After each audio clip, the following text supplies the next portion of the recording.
Hey guys, Ed over here at FICMRepair. So this question comes to us from Justin Andrews, who writes, "Hey man, I've got an 03, and I want to wonder if I can switch from duals to a single alternator." And the answer is absolutely.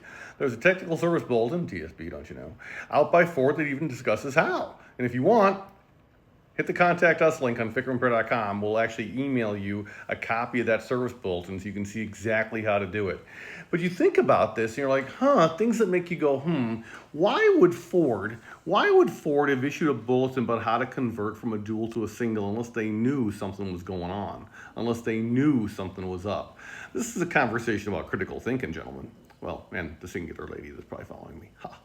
But the point is that your stock truck, we talked about the fact that the alternator is too bloody small for the application, right? We talked about that over and over and over again.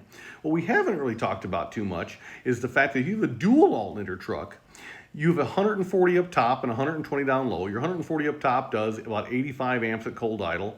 The 120 down low does about, somewhere along the order of 78 amps at cold idle. But neither one of those is approaching the 230 amp draw that you've got right after ignition. And the ECM plays a little trip to the casino every time that you start the truck to randomly decide which of the two alternators to engage. So do you get the top one, you win the little alternator lottery? Do you get the bottom one, you lose the alternator lottery? But really the difference is only like 7 amps between them as far as output at idle. And you're like, well, why wouldn't Ford just turn on both of those bad boys if there's a 230 amp draw?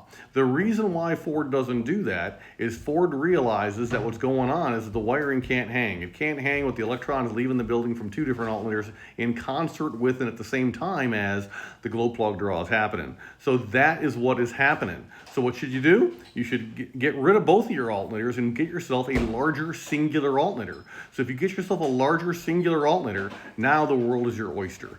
And so now you can go ahead and you can decide how much of that 230 amp draw you want to go ahead and cover.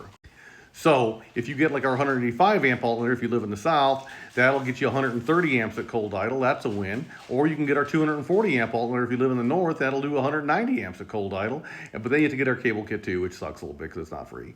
So, but at any rate, the answer is yes, you can convert. It's pretty simple. You just need a different tensioner and a different idler, a different tensioner and different serpentine belt. And you do that, and life is good and getting better. It's a simple job. Definitely DIY. No involving programming, no trips to the Ford dealership, nothing like that. No IDS necessary, none of that garbage. Just definitely do it in your own garage.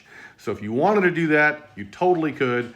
Your FICM would thank you. Your batteries would last longer. Everything about it is good. A little bit of short-term pain, though, to pick up a larger alternator. But at least now you know you have the option. Okay?